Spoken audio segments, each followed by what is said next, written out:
Aujourd'hui, c'est à l'ambassade du Canada à Tunis que mon interview prendra place.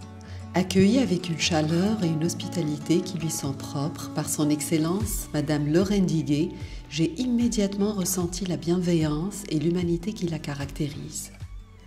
Avant de nous plonger dans l'interview, elle m'a guidée à travers les différents espaces de l'ambassade, prenant soin de me raconter les histoires des plaques commémoratives qui jalonnent les lieux, témoins d'un passé commun et de liens à renforcer.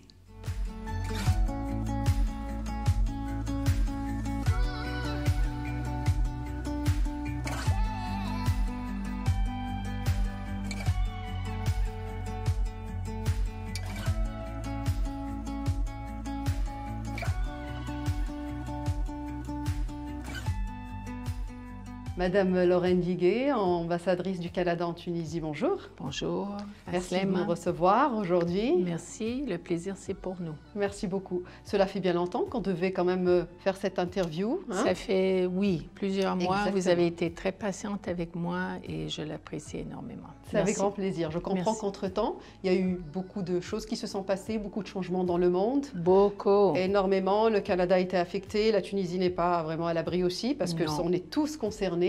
Oui. Et donc justement, quels sont les défis actuels dans les relations entre le Canada et la Tunisie, ou plutôt les priorités? Voilà, priorités, défis dans les relations entre le Canada et la Tunisie au vu de tout ce qui se passe. Oui, c'est une très bonne question. Et je pense que c'est important de commencer d'abord avec, ça ne se construit pas en une journée. Alors d'abord et avant tout, il faut aller un peu plus loin parce que la relation entre le Canada et la Tunisie, par exemple, date depuis très longtemps.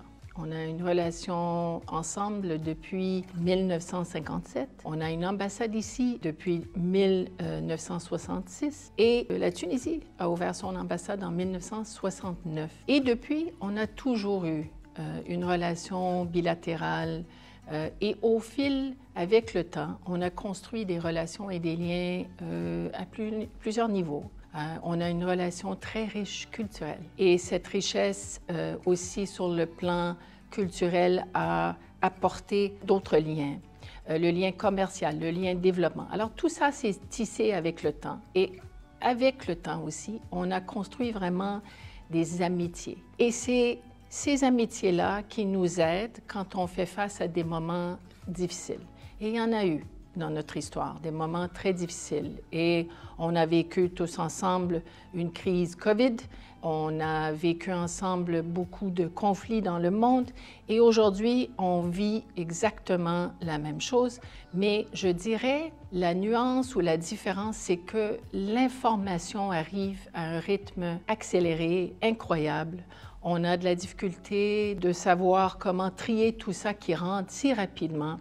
Et je pense que pour les gens, c'est très, très dur. Entre en jeu tous les conflits du monde. On a eu l'année dernière plus de 70 élections à travers le monde. Le Canada, notre tour, c'est cette année. Alors, on vit dans un moment, dans une ère où est-ce que les conflits, il y en a de plus en plus. Il y a des mouvements qui font en sorte que les gens sont très attachés à leur nationalité et il y a une peur qui se crée aussi. Et les gens tournent un peu vers l'interne. Je vois aussi, on ne se cache pas, les changements climatiques, tous les stress, le mouvement des gens. Justement, le Canada est vraiment leader en matière de lutte contre le changement climatique. Ah, tout à fait. Est-ce que cela peut être, pouvez apporter peut-être une certaine expertise ou un certain intérêt ici en Tunisie? Absolument, et ça rejoint notre collaboration.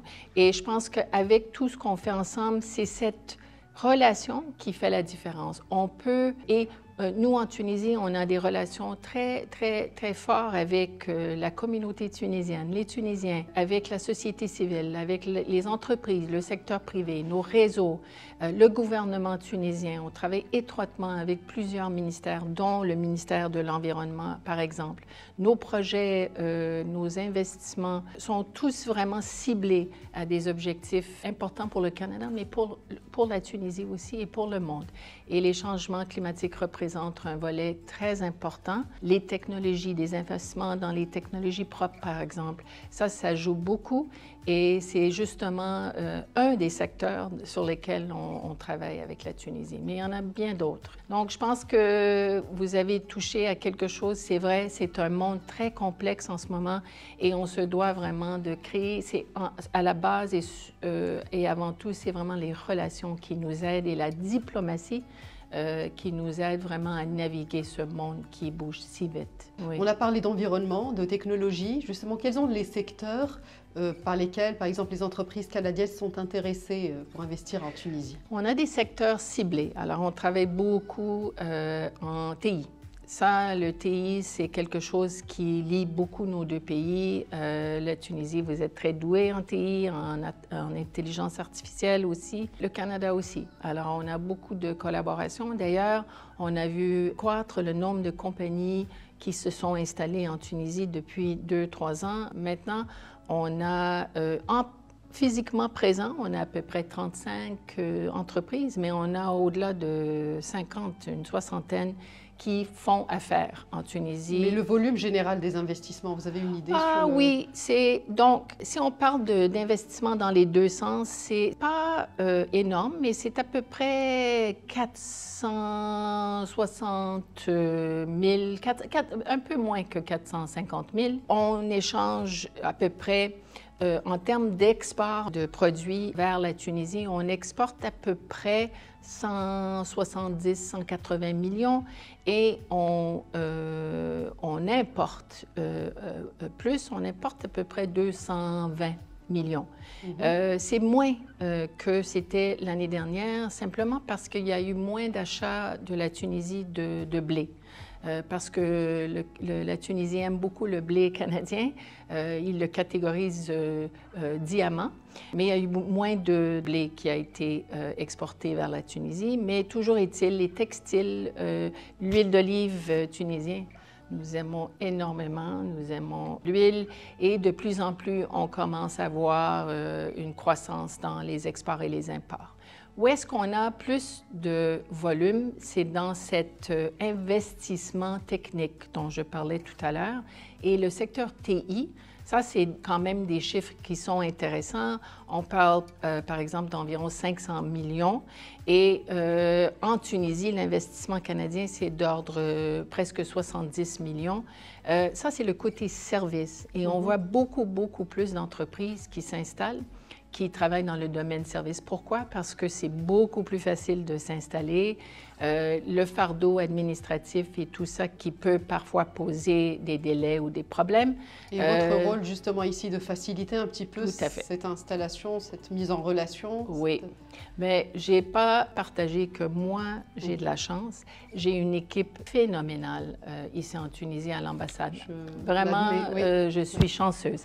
Et notre équipe commerciale travaille sur, justement, appuyer les compagnies canadiennes pour s'installer en Tunisie ou pour faire affaire, non seulement en Tunisie, parce qu'on s'entend que la Tunisie ouvre des portes aussi vers l'Afrique et d'autres endroits. Par rapport à l'Afrique, justement, comment est-ce que le Canada voit le rôle de la Tunisie en tant que peut-être hub ou porte pour l'Afrique? Comment le rôle de la Tunisie dans la Méditerranée ou en Afrique de manière globale? Comment est-ce que vous voyez ce rôle-là? Je pense qu'on le voit comme étant une opportunité.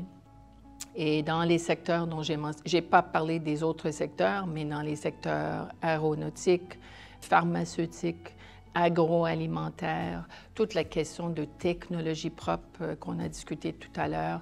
Tout ça, c'est des secteurs intéressants pour le Canada où est-ce qu'il y a des opportunités en Tunisie, mais ailleurs. Et la Tunisie nous permet, et on le fait déjà dans certains secteurs, on appelle ça la triangulation, parce que ça nous permet d'avoir des échanges avec des compagnies en Afrique. Et moi, j'ai été au Canada cet été. J'ai assisté à 2 foires et il y avait 60 représentants de la Tunisie, du secteur privé, les start-up. Et on a rencontré des compagnies canadiennes. Il y a eu beaucoup de B2B. Et le résultat de ça, c'est que de nouveaux liens se sont vraiment créés, mais aussi cette idée-là de s'épanouir vers d'autres marchés africains. Alors, c'est un endroit où on voit une croissance et encore une fois, la façon de faire les affaires entre le Canada et la Tunisie, c'est vraiment une approche gagnant-gagnant. On souhaite vraiment avoir des relations et on veut faire des affaires, bien sûr, parce que c'est bon pour notre économie, pour l'économie tunisienne, mais c'est aussi la relation. C'est important pour nous d'avoir des bonnes relations commerciales, productives, mais aussi constructives, je dirais, oui. Très bien. Donc, oui. Les entreprises canadiennes sont intéressées d'investir ici en Tunisie et inversement, beaucoup de start-up donc, se sont déplacées pour voir les opportunités au Canada. Oui. Mais vous savez qu'il y a des individus, donc en dehors des start-up, mais des individus, des personnes physiques qui font des formations spécifiques pour acquérir des compétences pratiques pour aller au Canada. On parle ce sont des diplômes, des études de 6 mois, 1 an, voire 2 ans, beaucoup de temps, beaucoup d'argent. Ils investissent pour pouvoir aller et pénétrer le marché canadien. Donc dans le secteur, par exemple, il y a les ascensoristes, il y a la soudure. Voilà. Est-ce que c'est vrai? Parce que déjà, des fois, de bouche à oreille, on entend que tel secteur est vraiment sollicité. Donc beaucoup de nos jeunes Tunisiens vont systématiquement se former dans ce secteur-là. Par exemple, la soudure au niveau de la construction, la soudure sous-marine. Est-ce que c'est réel? Est-ce que c'est vraiment demandé? Ce sont des secteurs... Le Canada, en ce moment, je commencerai en disant que le Canada, oui, a un besoin de main-d'œuvre, de métier, absolument. Je ne pourrais pas me prononcer sur la soudure précisément. Certainement, dans le domaine aéronautique, il y a des besoins. De techniciens, de compétences techniques, absolument.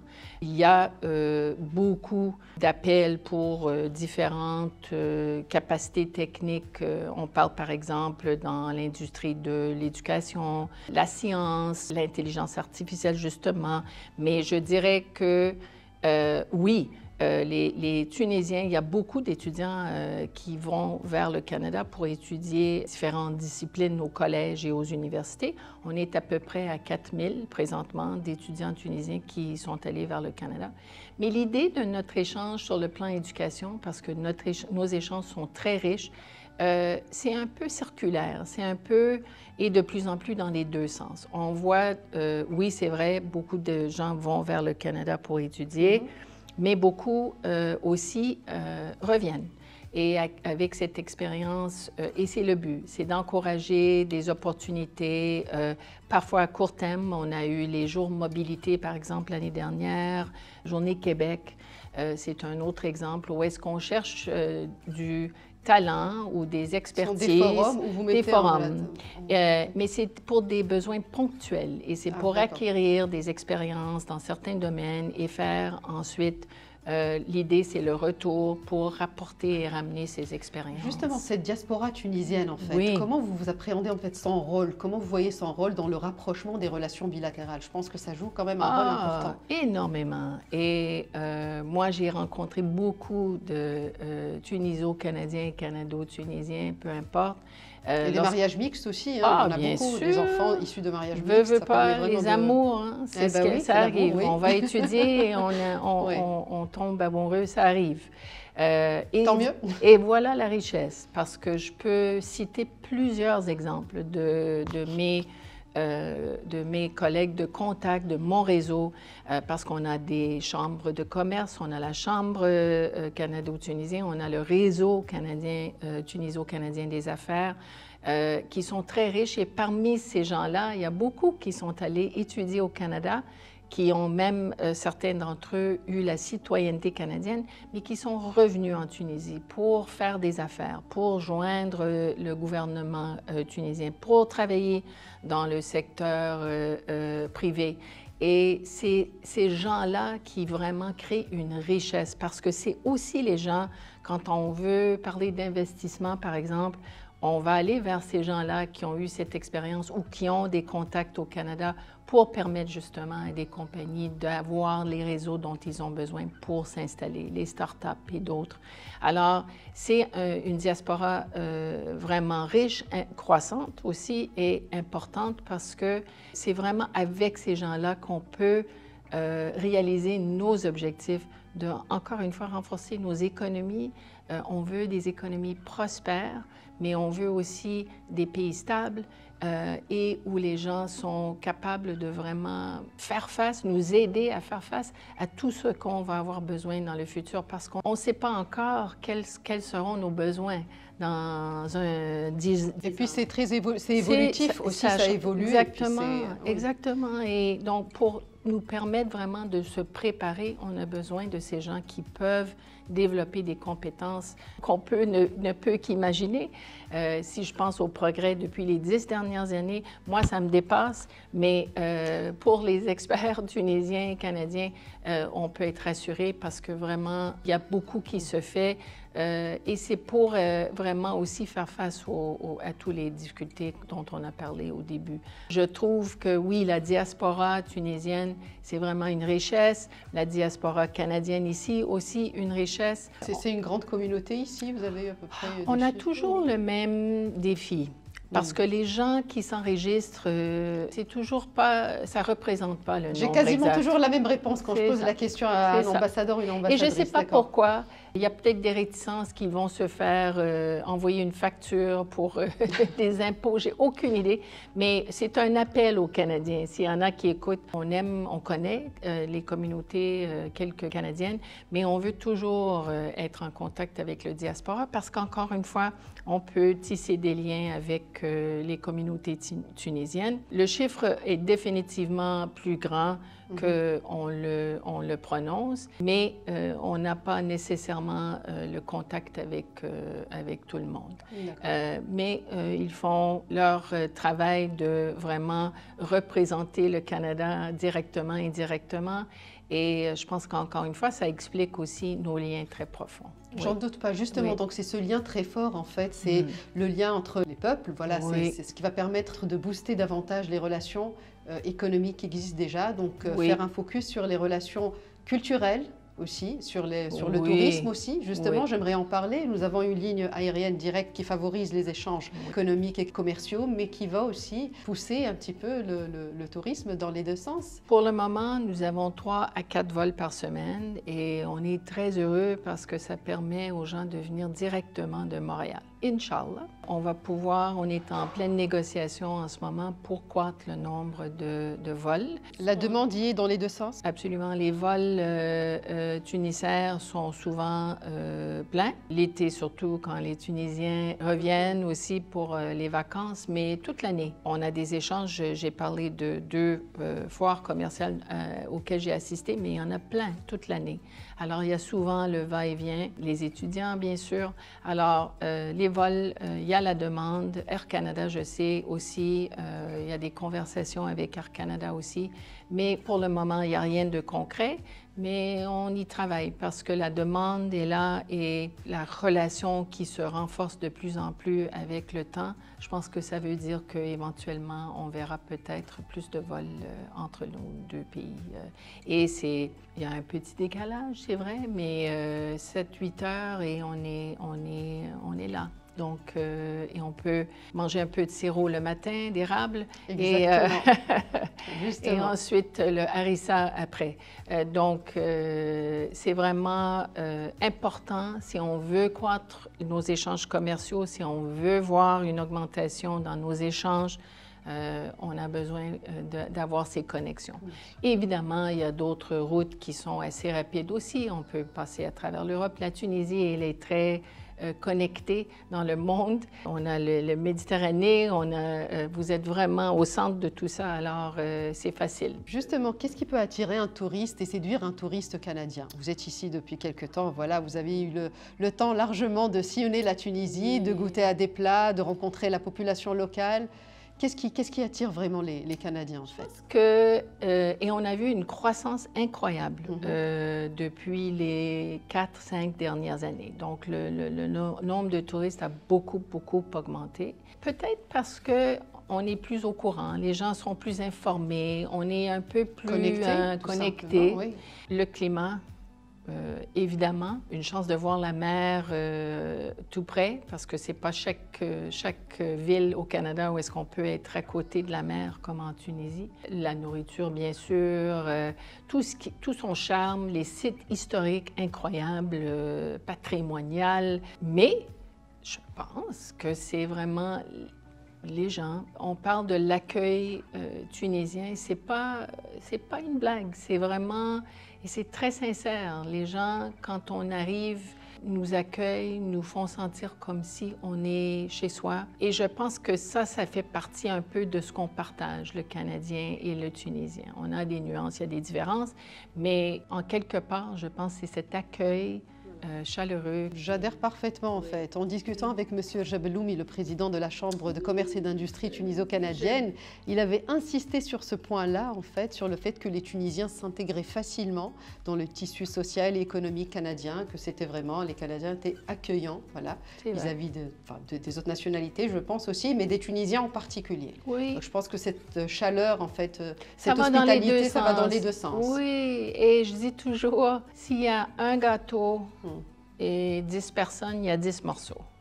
Mais le même gâteau, 20 personnes, 20 morceaux. Voilà. Et c'est parce que les gens veulent que tout le monde ait sa part, ait du plaisir, se sent à l'aise. Et c'est une fierté aussi, je pense, parce que la Tunisie, parfois, j'ai l'impression, avec tout ce qui s'est passé avec l'économie, tout ce que les Tunisiens ont vécu avec la pandémie, comme nous aussi, mais ont été un peu bousculés par tout ça. Et cette idée-là, le tourisme, les gens qui reviennent... C'est un retour aux sources, en fait, je l'appelle, voilà, à la nature, la mer, notre mère, M-E-R-E, voilà, oui. Donc mère nature, tout ça, c'est... Oui. Et il y a du potentiel pour le tourisme et on essaie de l'exploiter de plus en plus. On veut encourager le tourisme écologique, le tourisme médical. On a des cliniques qui sont accréditées aux mêmes normes.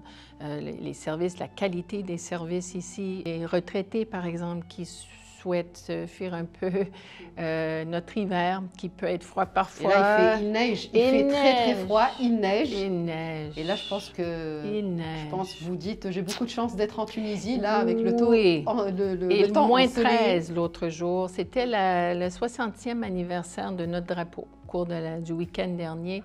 Et il y a beaucoup de gens qui ont mis leur drapeau et on voyait le rouge et le blanc sur le blanc. Et c'était assez visible. Alors, oui, justement, je pense que c'est vraiment, c'est ce qui fait en sorte que les gens reviennent et les gens aussi souhaitent découvrir un peu ce pays vraiment merveilleux, vraiment varié, un paysage tellement diversifié. Peut-être quelques endroits que vous avez visités, que vous avez aimés, vraiment un coup de cœur. Ça prendrait trop de temps, je pense, de tout citer et je ne voudrais pas favoriser, mais je vous dirais que... Non, mais on peut avoir des coups de cœur, c'est normal aussi. Mais j'ai été par affaires. On a fait des voyages au nord-ouest, nord-est, le sud-ouest. On va vers le sud-est prochainement. Mais entre-temps, moi aussi, j'ai visité à titre personnel. Je vais marcher. J'aime beaucoup marcher. J'aime beaucoup découvrir. Alors moi, tout ce qu'il y a par rapport... je veux dire, je dis souvent qu'on peut visiter 3 provinces au Canada, ici en Tunisie, dans l'espace de 3 heures. Parce qu'on a le blé, on a les montagnes, on a la mer, on a la forêt. Ensuite, si on va vers le sud, on a le désert, on a les palmiers. C'est incroyable. Oui. C'est une richesse et on ne peut pas remplacer cette diversité. Et j'ai voyagé beaucoup dans ma vie. J'ai vu beaucoup de pays. Il y a beaucoup de pays que j'aime beaucoup, mais j'adore ce pays. Je souhaiterais, Inch'Allah, il y a les déchets. Ça, c'est quelque chose qui m'a attristée quand je suis arrivée. Et je vois déjà que ça, avec le volume, maintenant les touristes qui reviennent, je vois vraiment ce retour parce que on me disait que dans les années 90, les gens venaient en Tunisie, c'était les plus belles plages au monde. Absolument. Donc, de voir les gens qui reviennent et ces investissements qui se font et tout le monde qui fait un travail, parce qu'il y a une fierté absolue, et avec raison. C'est un pays magnifique et c'est les gens qui font en sorte que c'est un pays qui est très, très attachant. J'approuve avec fierté et force. Oui. Donc, vous avez rencontré la population locale, vous Oui. avez visité, marché, parlé, mais vous avez aussi dégusté. Voilà. Peut-être un petit mot sur la cuisine tunisienne. Et là, je veux vraiment des noms de plats. Voilà. Okay. Je sais que tout est bon, j'ai cette certitude, mais je veux des noms de plats. Donc, pour commencer, quand je suis arrivée 4 semaines avant le sommet de la francophonie à Djerba. Et avant d'aller à Djerba, j'ai été dans le coin de Siliana, Sidi Bouzid et La Marja. Et je pense que j'étais ici 2 semaines. Et on m'a présenté le masfouf. C'était la première fois que je mangeais le masfouf, l'idée d'un couscous qui était sucré. C'était délicieux. On a partagé ensemble un repas. C'est là que j'ai goûté aussi harissa pas l'harissa pour la première fois, mais l'harissa ici. C'était délicieux. Ensuite, je suis allée à Djerba 2 semaines plus tard. Le riz djerbien, évidemment, c'était quelque chose de délicieux. C'est pour moi tous les plats, les couscous, les doigts de Fatma, les pâtes, le noiseur.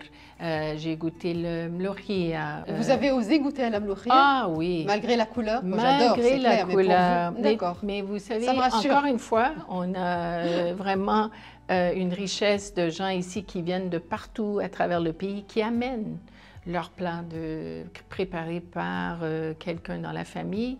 Et c'est là que j'ai pu faire une dégustation. On a même fait un concours de mlohia, mais je n'ai pas osé prononcer un gagnant parce que non, ça ne serait pas un bon move diplomatique. Mais c'est délicieux. Oui, il y a beaucoup de plats tunisiens que j'aime. Les desserts, la chlou, vraiment. Je continue à travailler sur le sgougou. C'est celle qui, pour moi... Mais on en avait parlé une fois, oui, c'était pendant le mois de Ramadan, vous n'avez pas osé, vous avez dit que c'est très bon, c'était très bon. Voilà, vous avez franchi le cap ou pas encore? Pas encore, d'accord. j'essaie. Ce Ramadan, Inch'Allah. Mais je suis prête, s'il y a des gens qui écoutent, à échanger une noisette pour le sgougou. Je suis prête. D'accord. Je pense que vous avez partagé le rituel du mois de Ramadan autour de la table tunisienne typique. C'était comment en fait? C'est un rituel particulier? Moi, j'adore cette période. Quoique moi, je ne suis pas forcément le Ramadan. Je n'ai pas le courage de me priver de mon kawa le matin. Mais je jeûne parfois et je vis, ça dépend. Si j'ai quelque chose, je vais essayer de vraiment me mettre dans cet esprit-là, mais je ne suis pas une qui suit. Mais j'adore vivre cette expérience avec les gens. Et justement, on parle beaucoup entre nous, quelles sont les traditions, qu'est-ce que vous faites, qu'est-ce que vous mangez.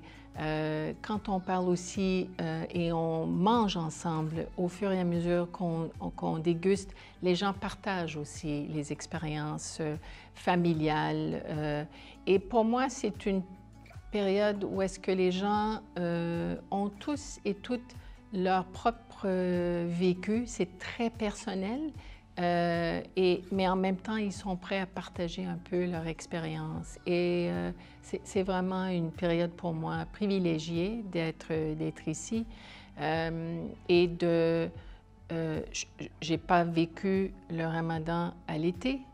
Je peux m'imaginer que c'est très difficile avec le soleil qui se couche très tard. Mais ça a toujours son charme, en fait. Ce sont les soirées qui ne finissent pas. Sûrement. Mais justement, et là, la vie, le soir, la vie en Tunisie, ça change. Il y a un rythme, il y a vraiment une dynamique vraiment très... c'est une belle dynamique et les gens qui sont ensemble.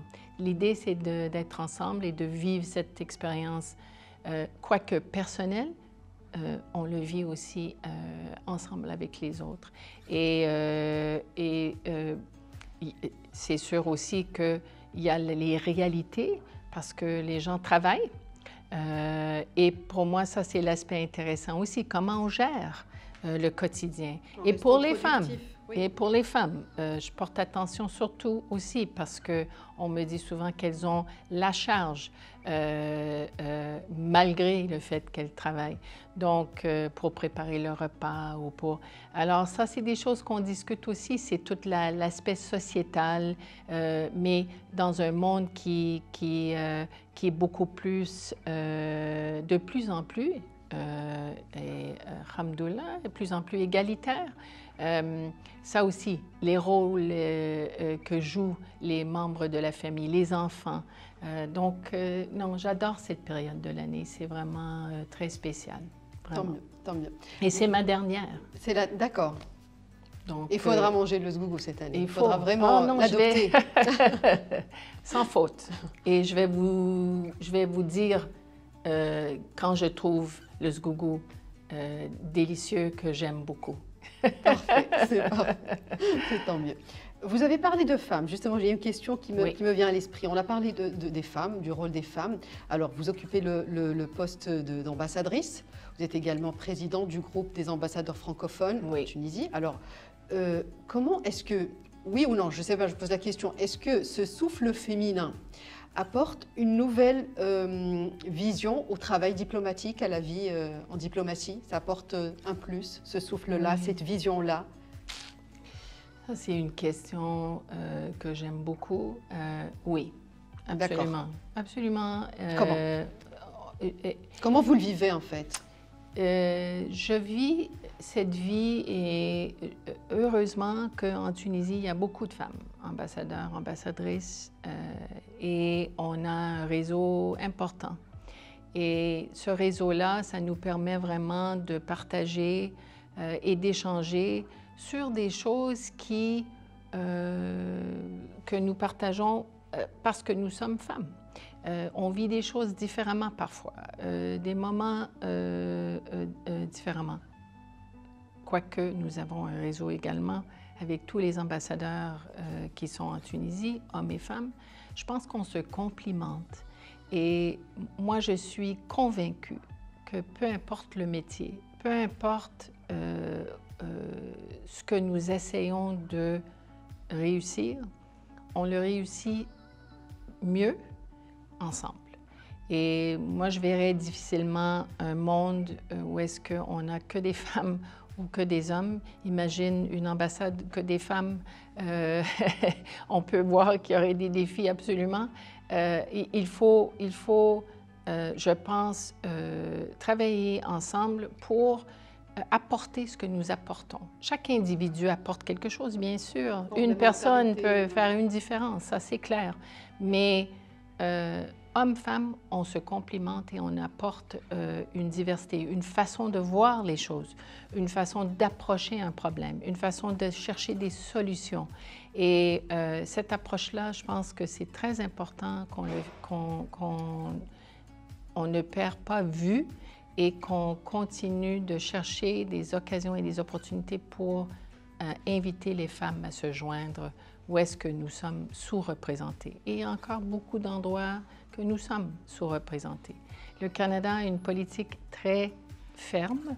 50% des ambassadeurs, c'est des femmes.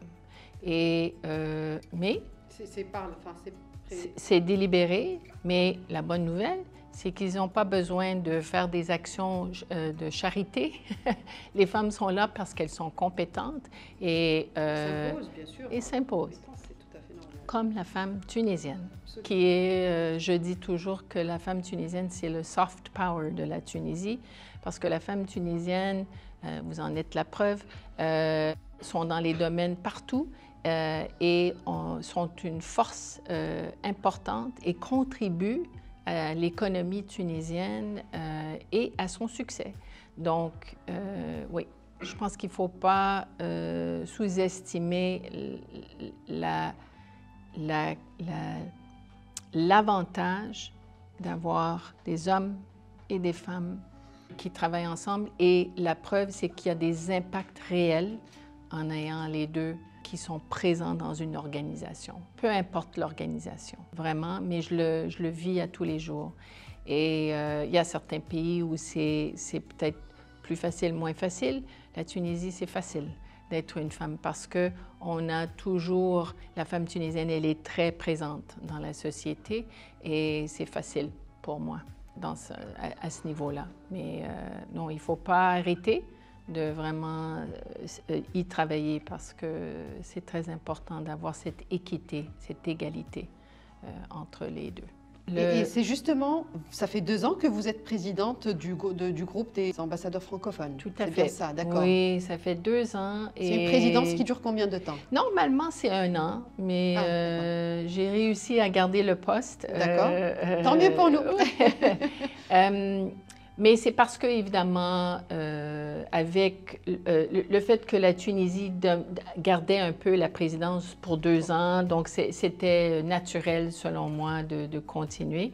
Le travail que nous faisons au sein du GAP, oui, je suis la présidente et c'est sûr que j'aime ça me faire appeler Madame la Présidente parfois, mais vraiment, très sincèrement, les pays membres qui sont représentés en Tunisie sont très, très actifs. On a un calendrier chargé, on essaie de faire des activités toute l'année. Évidemment, le mois de mars, c'est le mois de la francophonie, la journée internationale de la francophonie, le 20 mars, qui approche d'ailleurs. Alors maintenant, on travaille ensemble pour préparer un programme vraiment chargé. Sur le plan culturel, on a évidemment les foires, la foire du livre, la foire internationale, toutes ces choses-là approchent. Projections, concerts, tout ça. Tout ça. Et tout le monde s'implique. Alors pour moi, c'est un plaisir d'avoir ces rencontres-là. Mais on partage les valeurs en bout de ligne de cette organisation internationale. Et l'OIF, la représentante, joue un rôle clé. On est partenaire, évidemment, avec des pays à travers tous les continents. On a même des provinces qui sont membres ou observateurs. Alors, c'est vraiment une opportunité et des valeurs partagées, mais c'est aussi la langue que nous partageons. On dit souvent qu'il n'y a pas beaucoup de pays, je pense qu'il y a juste un pays qui a la langue française comme langue unique. Officielle et unique. Unique. Oui, unique. Tout le reste des membres de la francophonie, on a d'autres langues. Alors, on promouvoit aussi le plurilinguisme. Un de nos plus grands défis, je pense, c'est de valoriser le français parce que les gens, beaucoup vont vers l'anglais, les médias sociaux, c'est normal. Justement, avec tout, c'est un changement mondial. Les gens parlent anglais. La jeune génération. Et ils ne voient pas nécessairement la pertinence. Alors nous, on essaie de vraiment, à travers ces échanges sur le plan économique, c'est pas que la culture, c'est aussi les entrepreneurs francophones. On a des réseaux d'entrepreneurs francophones et ça, c'est important. On a eu Djerba qui était une foire économique aussi. Alors, c'est pas que faire des échanges culturels, mais c'est aussi faire des affaires dans un monde francophone parce que c'est la langue qu'on parle en commun. Ça nous permet d'échanger, de communiquer et de faire des choses ensemble. Et moi, ma présidence va terminer finalement dans quelques semaines et c'est la RDC qui va prendre la relève alors que l'ambassadeur est prêt, il se prépare et je pense qu'il va être excellent parce que, comme nous tous, il souhaite vraiment continuer à promouvoir le français tout en réalisant la richesse du plurilinguisme. Alors, c'est vraiment sur ça qu'on se concentre. La langue arabe, c'est la langue première de la Tunisie et c'est important de reconnaître. Le français complimente et d'autres langues aussi. Les Tunisiens maîtrisent beaucoup de langues. Il suffit de se promener un petit peu dans les souks et vous allez retrouver tout le monde. Comme au Canada d'ailleurs, parce que notre histoire, c'est un peu ça aussi. L'immigration, c'est un peu notre vécu. On est vraiment un pays de beaucoup de cultures et on entend beaucoup de langues parlées au Canada et ça, c'est une richesse pour nous, absolument. Et on n'était pas toujours axé vers l'immigration. Ce n'était pas quelque chose qui nous semblait bénéfique.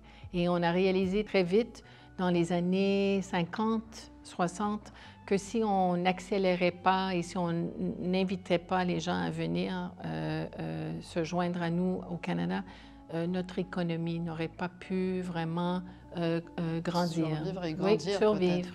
Et on a vu que c'était une richesse. Une richesse, oui. Oui. Vous voyez, en fait, les migrants, vous les voyez comme étant une compétence, une richesse, un levier pour le développement économique? Oui. Et d'autant plus que ça nous permet aussi d'accueillir les cultures, les richesses de tradition. Dans les années 60, les gens ne préservaient pas forcément leur langue première. De plus en plus, oui.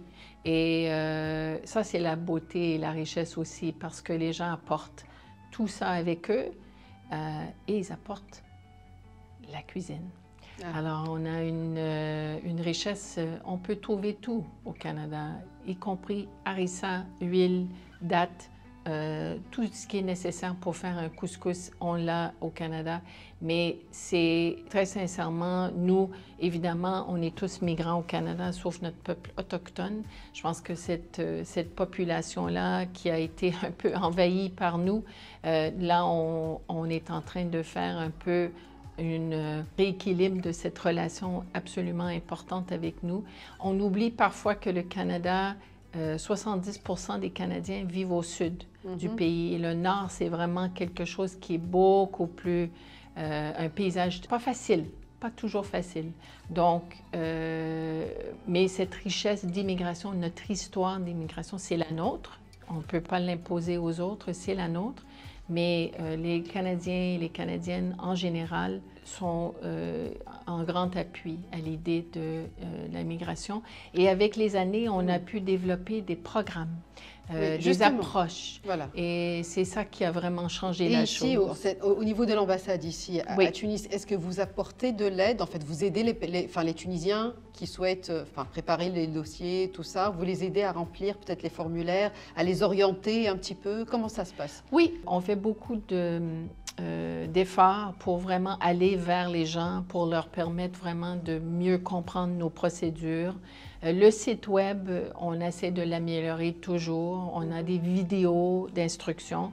On a beaucoup de collaborations avec l'ANETI et le ATCT, donc on travaille avec eux.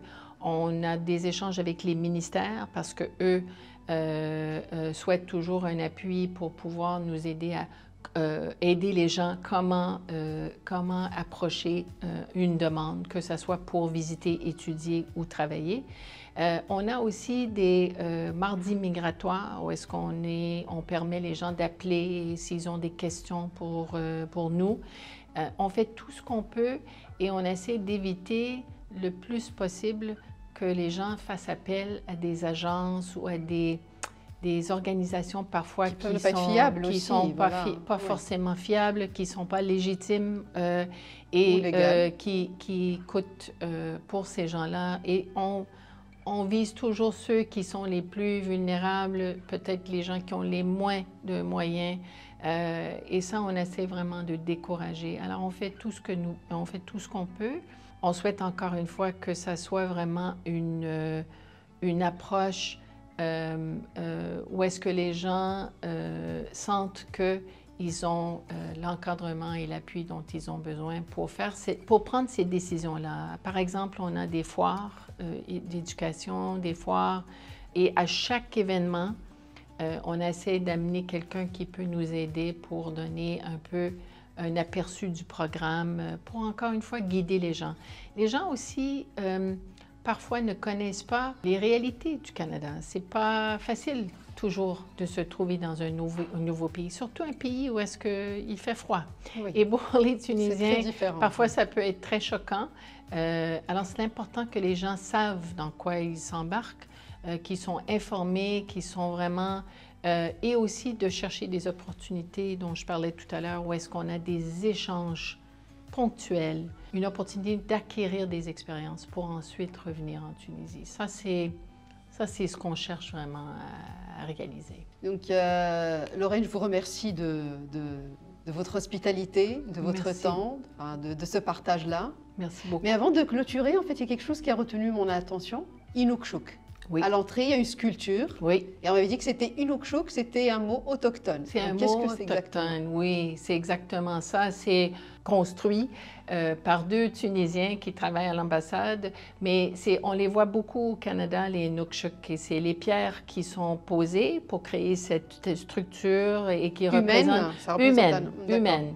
Justement, c'est une tradition autochtone et on l'a dévoilée ensemble dans cet esprit-là de ne pas oublier que les peuples autochtones c'était le peuple d'origine de notre pays qu'on appelle aujourd'hui le Canada.